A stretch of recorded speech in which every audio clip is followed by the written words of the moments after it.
Dear friends, again I am introducing you to the world of fantasy, imagination and unreal situations with different structure. See, earlier we used the structure subject plus verb plus as though oblique as if plus subject plus verb plus object. Now this structure is completely different.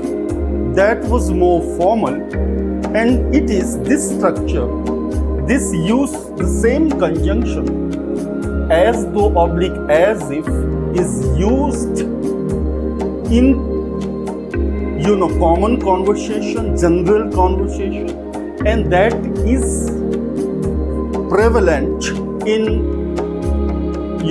modern English.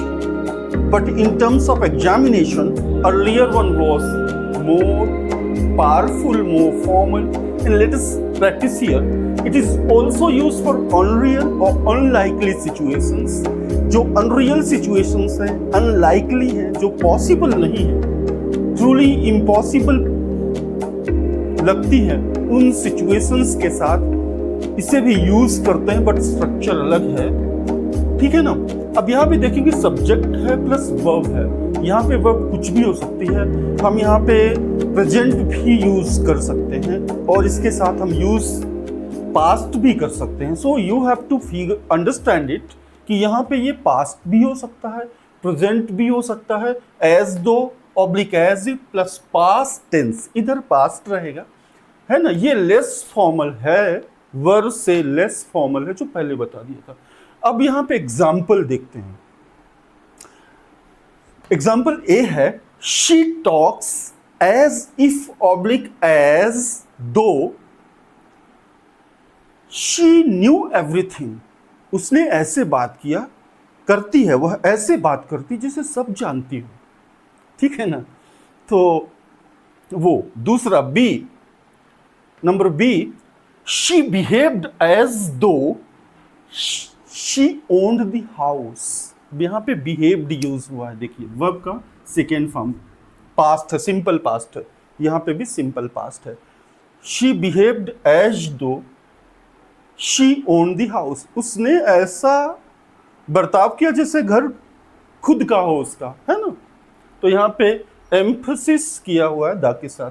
Then number C, she smiled as though she won the match. वह ऐसे मुस्कुराई जैसे उसने match जीत लिया है. ठीक है ना. अब देखिए next, he ran as if oblique as though someone chased him. वह ऐसे दौड़ा जैसे कोई उसका पीछा कर रहा हो. ठीक है ना. यहां पे ये next E, they laughed as though oblique as if nothing happened. वे हंसे मानो कि कुछ हुआ ही नहीं. ठीक है ना.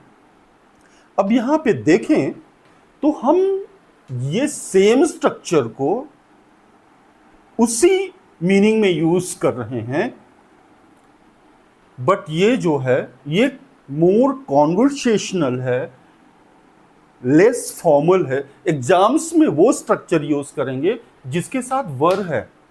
ठीक है ना. जब कोई सपोजिशन है, अनरियल सिचुएशन है, इमेजिनेशन है, ये अनलाइकली सिचुएशंस, जब ज़्यादा ही स्ट्रेस करना है, ज़्यादा ही इसको हाईलाइट करना है, तो हम यूज करेंगे इसकी जगह पे वर. सिंपल पास्ट यहाँ पे वर्ब का सेकेंड फॉर्म यूज किया है, इसको रिमूव कर देंगे और यहाँ पे वर यूज कर देंगे. बट रिमेंबर, ठीक है ना, she smiled as though she one the match.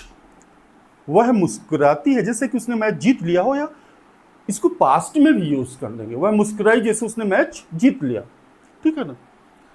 But उस स्ट्रक्चर में और इसमें डिफरेंस ये लेस फॉर्मल है, और वो वाला स्ट्रक्चर वह जो है दैट वन ज़्यादा फॉर्मल है, एग्जामिनेशन में ज़्यादा प्रेवेलेंट है.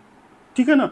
मैं ज़्यादा और एग्जाम्पल्स डिस्क्रिप्शन बॉक्स में दे दूंगा, please go through that. And next video में मैं आपको बताऊंगा कैसे यूज करते हैं, जहां पे सिचुएशंस लगभग ऐसी होती हैं कि ट्रू है, रियल है, इमेजिनरी नहीं है ना, फैंटेसी इन्वॉल्व नहीं है, then that in those situations we are going to learn in next video.